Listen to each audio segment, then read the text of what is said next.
Hi, everyone. My name is Chris. Just like Mara, who just spoke a few minutes ago, English is my second language. I'm Francophone. So I might lapse into these weird French expressions like the carrots are cooked. I usually give this talk in French. This talk is called Losing My Privilege. We're going to talk about what I gained and what I lost through my transition. By now, you've probably understood that I'm transgendered. And there might be a few learnings for you guys. But first, a disclaimer. I am obviously very privileged. The fact that I'm here, if you look at the numbers that afflict my community, they're pretty scary, right? There's a lot of violence. About half of the community try to attempt suicide. The murder rate is through the roof. Generally, it's not really a good experience to be transgendered. So I am super lucky. I'm a VP in the largest ad agency in Canada. I do well for myself. And so I'm very much aware that I am quite lucky. So I talk about transition from a personal point of view. I'm going to tell you my life story in 20 minutes.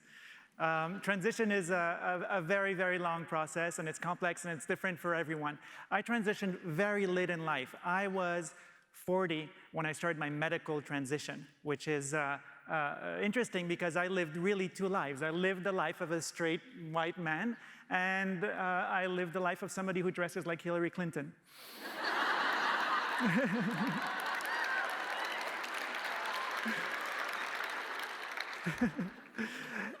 The dominant emotion of I would say my transition is fear. I was completely afraid. I was petrified, as the song goes, and I was afraid of losing everything he had worked for. This was me about 10 years ago. I was a chief editor of a very well-read publication in Montreal, 800,000 readers, a network of 8 papers across Canada, 2 television shows, the best-selling restaurant guide in Canada. And I thought that in order to keep that and have the privilege of having that job, I would need to be that guy. So I tried really hard to be that guy. I thought trying to be that guy would cure me from being trans, would cure me from these feelings that I had. Of course, that didn't pan out. As you can see, I'm quite different today. There was a time around my 35th birthday where I decided to explore my gender a little bit more. I was still at the paper, but I started growing my hair long, wearing clothes from the women's section that kind of looked like, you know, men's clothes, menswear, women's wear, a bit hybrid, so people thought I was going through some kind of poetic phase. You know, and it's a French thing, the scarves and all of that. I remember one morning at the elevators, the owner of the paper was walking towards me, and I was wearing a woman's jacket, and my shoes had a bit of a heel, and I noticed something change in the way he looked at me.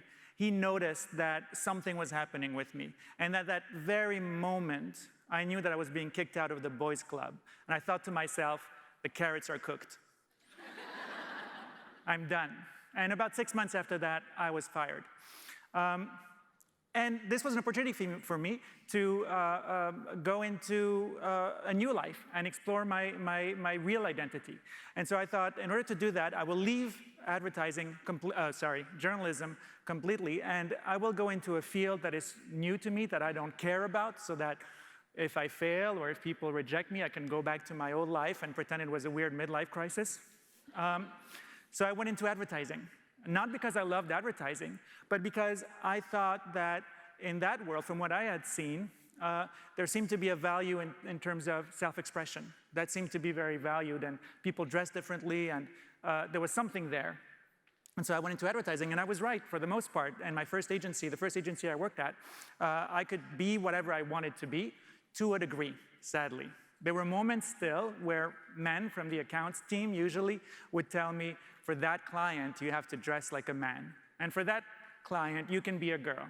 And so they were negotiating, in a sense, my identity. Another example, and a tough one, really. I was in Switzerland, in Basel. I had won a pitch for a luxury watch brand. And I was invited to an event, and so I did what you do when you go to these kind of events. I wore a nice dress and my Louboutins. And the day after, we got a phone call at our Paris office, and it was the client saying, you will fire that or you will lose the account. Because they had thought that my outfit was some kind of provocation, which obviously it wasn't. But imagine the idea of two men talking about my identity, negotiating my identity, and seeing whether it's acceptable or not in the corporate world. That is pretty dehumanizing. So gender is a negotiation. That is what I learned through my transition. But I plowed through, and I didn't let that get to me. And I did eventually start my medical transition. And when you do that, you have to jump through all sorts of medical hoops. You get a letter from the government, at least in Canada. And that letter is a disclaimer from the government. Basically, it's all the side effects that you can do. And there's quite a lot of side effects that come with hormone replacement therapy. And at the end, there's the social side effects. And those social side effects that are listed are, well, you may lose your job. Well, check. Your family might disown you, and you might find hate on the street, et cetera, et cetera.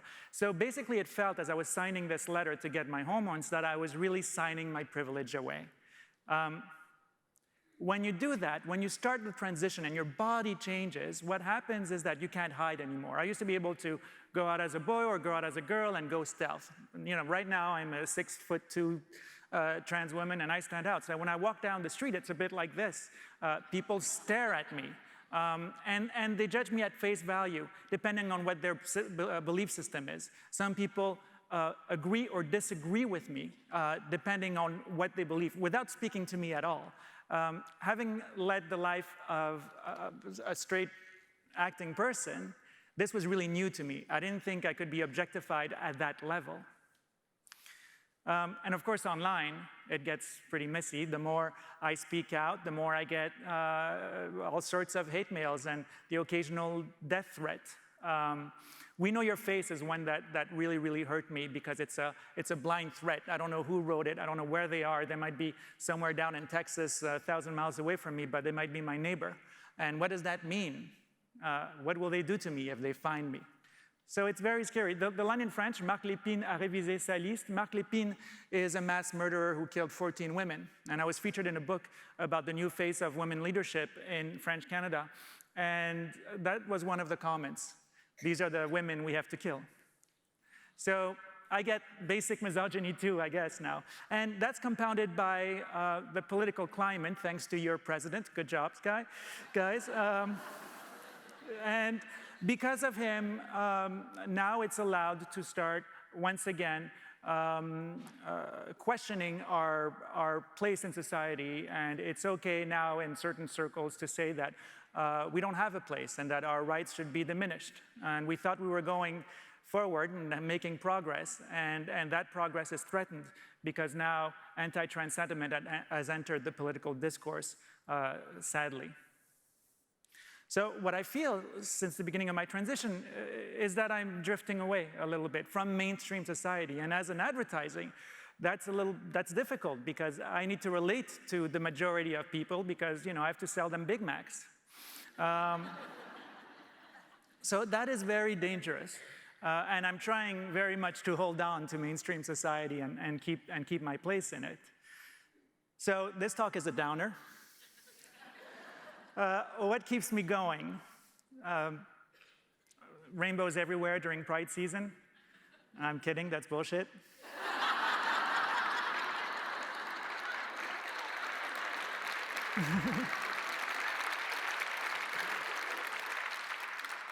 What keeps me going is rooms like these ones. A lot of people thinking really hard about building a safe space. And my safe space is Cossette, an ad agency in Montreal. And they've really welcomed me in a way that is amazing. And we'll get into that a little bit later. But in essence, I have gone from busy fighting to happy working. I used to spend so much energy fighting. It's kind of like a boxing match, right? If you know, our careers, we have to go into the ring and win with our concepts. Well, if you're trans, you have to fight your way getting out of your house and then into the street and then into the gym and then into the ring and then back out again, right? That takes a lot of energy. And now, because I'm at a place where I can just be myself, where being trans is just a footnote to my day, I can take all of that energy and I can focus it on creative problems, which is what I'm supposed to do. And the real turning point was when my president, my CEO, who's that woman right here, her name is Melody Dunn, she told me this one day. We were waiting before going to a pitch, and we were pitching an account that I had worked on. I was a creative director for it at another agency, and they had known me as a man, or at least an androgynous person. And they called me Christophe, which is my dead name, and they called me he. And I said, so how are you going to present me? And she said, this was before I started hormones. I'm going to present you as a woman because that's what I see and that's what you are. And this was the system telling me that I was okay for the first time in my life, and I was 40. And from that point on, I started taking hormones. That's when I started my medical transition because of her. And she didn't even know about it, you know? So special treatment is a good thing. I skipped a slide that said special treatment. Oh, there it is. Special treatment is a good thing. Not only do they stick by me through the good times, but they also stick by me, my colleagues, through the hard times of transition, because there are so many side effects. I got a blood clot in my throat. I got all sorts of strange things that happen because transitioning at such a late age in life is very hard on the body. And so they know that I have to take a bit of time off, and it's okay, you know, which is great. And for them, I would say for my employers, it's probably an investment. And if I can make the case for people like me, trans people, we are stronger than most because we have to deal with a lot of stuff on our day-to-day life. We're more resilient because we have to deal with all sorts of problems every moment in our life. And in the most basic ways, just where do I go to the washroom? Walking down the street without being afraid. You know, these basic things, we become very resilient. And we're more creative, possibly, because we need to reinvent ourselves. So hire more trans people. It's good for business. And when we feel safe, we rock. I have a 90% pitch win average, not baseball. I brought in over 40 awards and hired 35 people because the feeling is this, right? My colleagues are my breakers of chains. And if they ask me to go win the Iron Throne for them, that's what I'm going to do because they set me free. And that's the power of a strong HR policy. Other people, you know, that 90% pitch average, other people are pitching for their career or their bonus. I'm pitching to say thank you to the people that freed me. And that is one hell of a motivation. So if you pitch against me, you will lose. So there are new rules, I would say, about how to treat people like me. And I say people like me, every kind of minority that is visible to the eye, I would say. First, it's not about you. So much talk, at least what I see in the way corporations tend to communicate, they tend to put themselves forward through their so-called diversity. And I think I speak for everyone who's a minority. We don't want to be tokens. We want to be symbols of hope for the next generation of people like us. So help us do that rather than show off. 2, listening is a start. Obviously, being trans, for instance, is something that most people don't know into details. They don't know what that experience is like.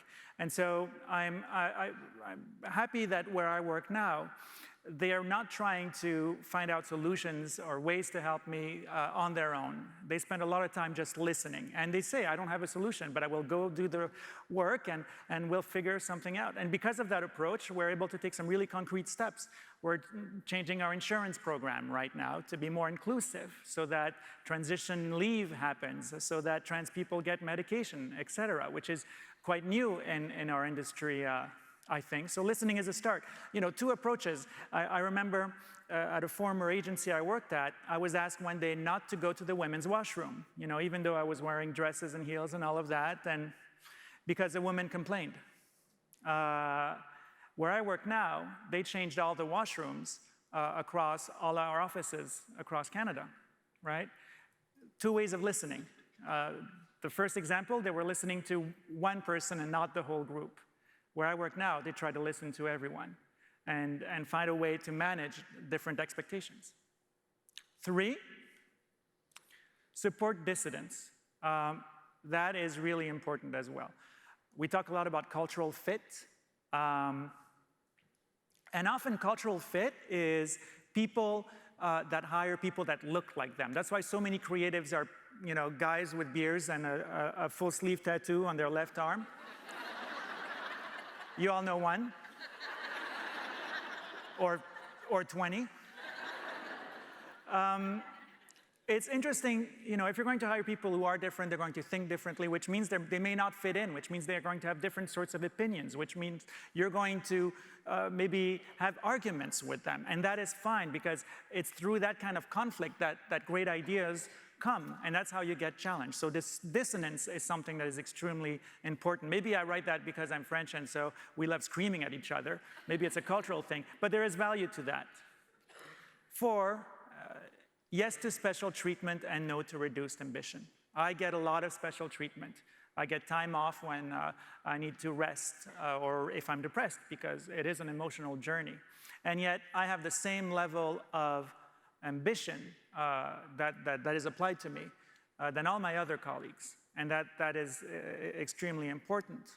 And speaking of ambition, I would like to leave you perhaps with this quote from Janet Mock, which I don't know if you guys know Janet Mock. She's a goddess, trans icon, and one of the producers of Pose. And she wrote this, and I think it's pretty much what the trans experience is today. We are familiar with fear, and I yearn for us to become intimate with creating and living and loving. And the workplace can do that for people like me. It is where we create. It is where we live. Sometimes it's where we love as well. So, it's extremely important. And if there happens to be people like me in the room, I want to leave you with this quote from a book they keep throwing at us. Forgive them, for they do not know what they are doing. It's easy to be angry when the world hates you so much, and I'm often tempted to be angry and sad and bitter, but anger is the enemy of hope. Merci.